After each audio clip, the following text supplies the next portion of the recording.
আচ্ছা, hello student,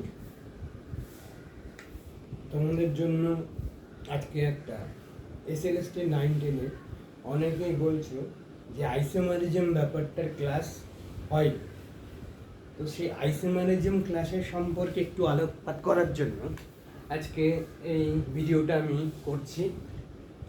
তো isomerism ব্যাপারটা হলো একই গঠন সংকেত, মানে সংকেতটা একই থাকবে। যেমন অ্যাজ অ্যান এক্সাম্পল C2H6O,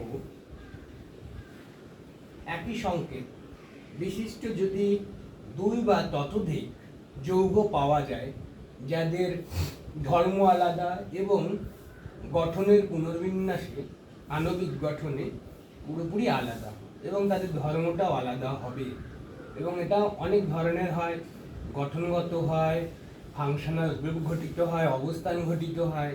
যেমন অ্যাজ অ্যান এক্সাম্পল এইটা আমরা লিখতে পারি CH3O CH3, আবার লিখতে পারি CH3 CH2OH। তো এটা হচ্ছে কার্যকরী মূলক ঘটিত আইসোমার, যা একে বলা হবে, এটার নাম ইথানল, এবং এটা হচ্ছে ইথার। এটা আমরা কম বেশি সবাই জানি, কিন্তু এসএলএসটি 9-10-এর জন্য যে আইসোমার আরেকটা যেটা প্রয়োজন সেটা হচ্ছে আলোকীয় সমবায়বতা। তো আমরা আসবো এবারে আলোকীয় সমবায়বতা। আলোকীয় সমবায়বতা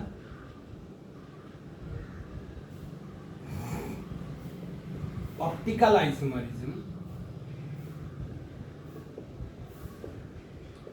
প্রথম এই ক্ষেত্রে জানতে গেলে আগে আমার জানতে হবে অপ্রতিসম কার্বন কি।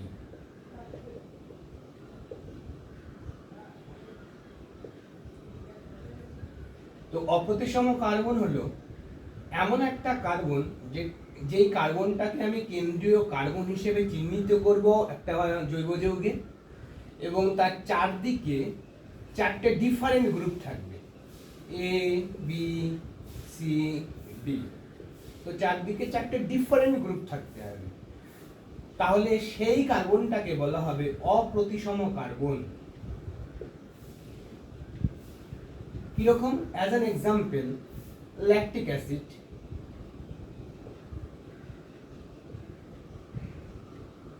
তো ল্যাকটিক অ্যাসিড এর সংখ্যাটা হচ্ছে COOH CH3OH।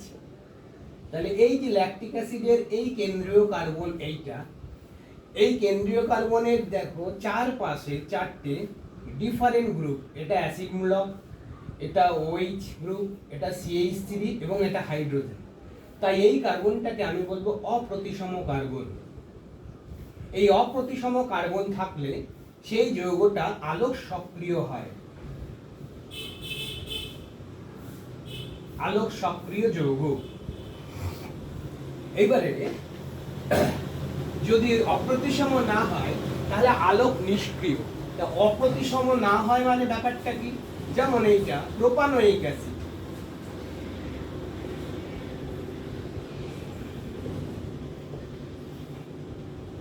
প্রোপানোয়িক অ্যাসিড, তো CH3 CH2COOH, তাহলে এর আমি কেন্দ্রীয় কার্বন যদি চিহ্নিত করি,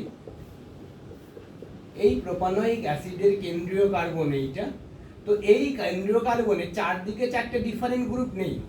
এখানে COOH গ্রুপ আছে, এখানে CH3 গ্রুপ আছে, এখানে হাইড্রোজেন অ্যান্ড এখানেও হাইড্রোজেন, দুটো সেম গ্রুপ। তাহলে এই কার্বনগুলোকে বলা হবে প্রতিসম কার্বন।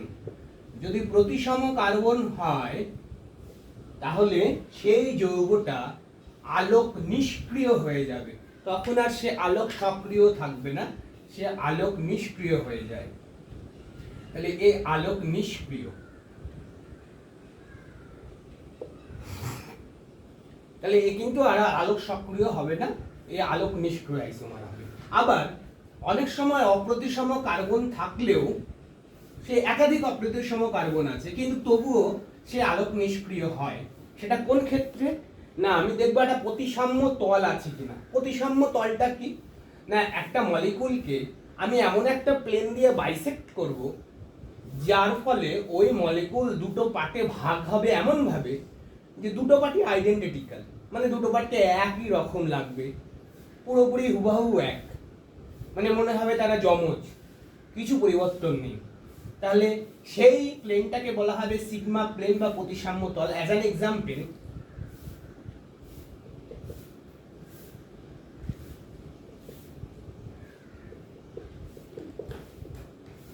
এই যৌগটার নাম মেসো টার্টারিক অ্যাসিড। তাহলে এই মেসো টার্টারিক অ্যাসিড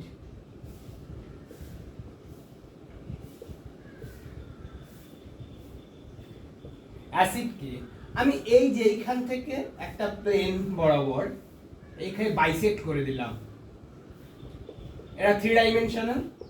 তো বাইসেক্ট করলে দেখো এই পোরশনটা আর এই পোরশনটা দুটো সেম পোরশন বাইসেক্ট করেছে, এরা পরস্পরের আইডেন্টিক্যাল। তাহলে এই প্লেনটাকে বলা হবে সিগমা প্লেন বা প্রতিসাম্য তল। অথচ দেখো এই কার্বনটাই কিন্তু চারদিকে চারটে ডিফারেন্ট গ্রুপ আছে, এই একটা, এই একটা, এই একটা, এই পুরো বড় গ্রুপটা। আবার এই কার্বনও সেম, এই একটা, এই একটা, এই একটা, এই একটা। তার মানে এই দুটো অপ্রতিসম কার্বন আছে, তবুও সে আলোক নিষ্ক্রিয়। কেন আলোক নিষ্ক্রিয়? না, এক্ষেত্রে সিগমা প্লেন আছে বলে আলোক নিষ্ক্রিয়। তাই কোনো কম্পাউন্ডে যদি প্রতিসাম্য তল পাওয়া যায় তাহলে সেই যৌগটাও আলোক নিষ্ক্রিয় হয়ে পড়বে।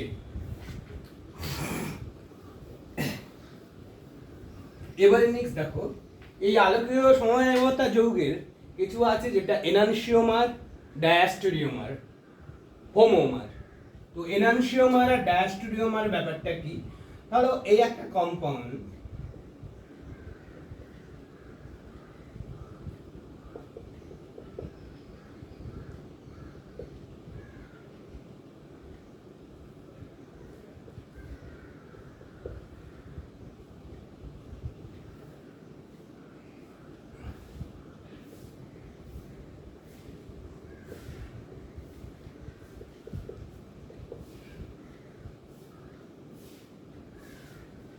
এই একটা কম্পাউন্ড, এই দুটো কম্পাউন্ড আমি যদি এই দুটো কম্পাউন্ডের মাঝখানে একটা মিরর রাখি তাহলে দুটো পরস্পরের মিরর ইমেজ হবে।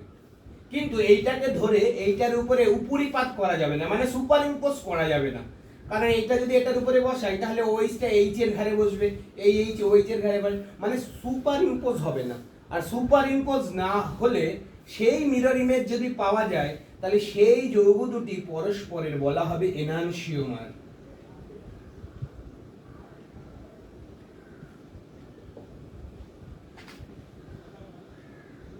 আর যদি দুটো যৌগের মধ্যে, দুই বা ততোধিক যৌগের মধ্যে দর্পণ প্রতিবিম্ব নাই পাওয়া যায় তাহলে তারা হচ্ছে পরস্পরের ডায়াস্টেরিওমার। যেমন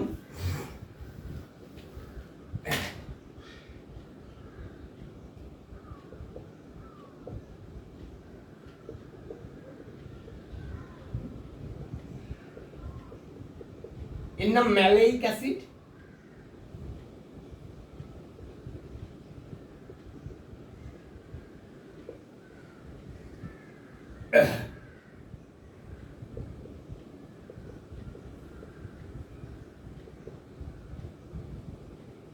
এর নাম ফিউমারিক অ্যাসিড। তো এই অ্যাসিড দুটোকে দেখা যাক যদি দর্পণ নিই, এরা পরস্পরের দর্পণ প্রতিবিম্ব স্বরূপ হচ্ছেই না, তাহলে এরা হচ্ছে ডায়াস্টেরিওমার। এবং এই যৌগটাকে বলা হয় সিস আর এই যৌগটাকে বলা হয় ট্রান্স।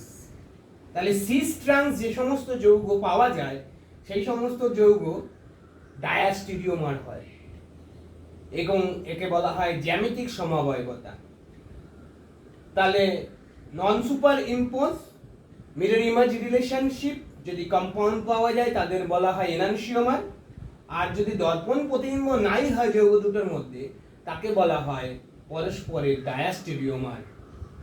তো এই অংশটুকু এই সমবায়বতার তোমাদের রেসিলিস্টি 9-10 এর জন্য একটু প্রয়োজন, কারোর হয়নি বলেছে তাই জন্য এই ক্লাসটা এটা করে দিলাম। এই ভিডিওটা তোমরা দেখে নেবে, যদি অসুবিধা থাকে আমাকে অবশ্যই জানাবে।